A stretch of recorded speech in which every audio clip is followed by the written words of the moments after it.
Méditation du 4 octobre. Briser le vase d'albâtre aujourd'hui. Comme Jésus était à Béthanie, dans la maison de Simon le lépreux, une femme entra pendant qu'il se trouvait à table. Elle tenait un vase d'albâtre qui renfermait un parfum d'un nard pur de grand prix. Elle brisa le vase et répandit le parfum sur la tête de Jésus. Marc 14, verset 3. Dans la version que l'apôtre Jean donne de la fête chez Simon le lépreux, la femme qui brise le vase d'albâtre est Marie, la sœur de Marthe et de Lazare, selon Jean lui-même. L'événement a eu lieu 6 jours avant la Pâque, Jean 12, verset 1, ce qui signifie que la fête a très probablement eu lieu un samedi soir. Quelques jours plus tard, Jésus allait mourir. Marie le savait-elle? Selon Jésus-Christ, Marie avait entendu Jésus parler de sa mort prochaine et de son profond amour, et sa grande tristesse lui inspirèrent le désir de lui rendre des honneurs anticipés. Extrait du livre Jésus-Christ, chapitre 62, page 507, livre écrit par Ellen G. White. Comment pouvait-elle exprimer sa gratitude à celui qui, en plus de lui avoir pardonné ses péchés, avait ressuscité son frère Lazare? En apprenant que Jésus allait mourir, Marie a acheté un parfum de nard pur de grand prix afin d'oindre son corps pour la sépulture.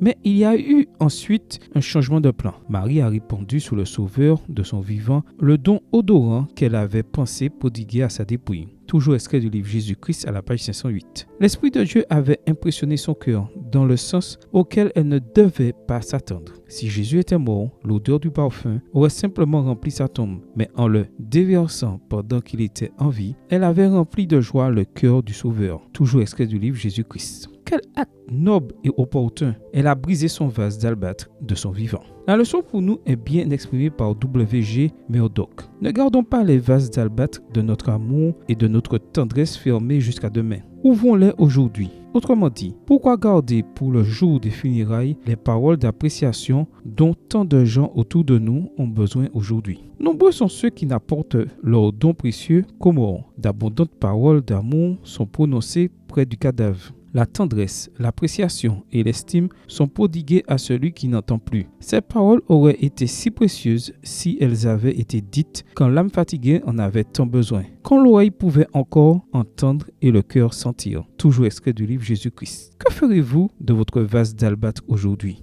Prière. Mon Dieu, aujourd'hui, je veux briser mon vase d'albâtre. Mets sur mon chemin une âme qui a besoin d'encouragement et mets des mots d'espoir de ma bouche qui renforceront le cœur de cette personne et qu'ils montent comme une douce odeur vers ton trône de grâce. Amen. Bonne journée à vous et que le Seigneur vous bénisse.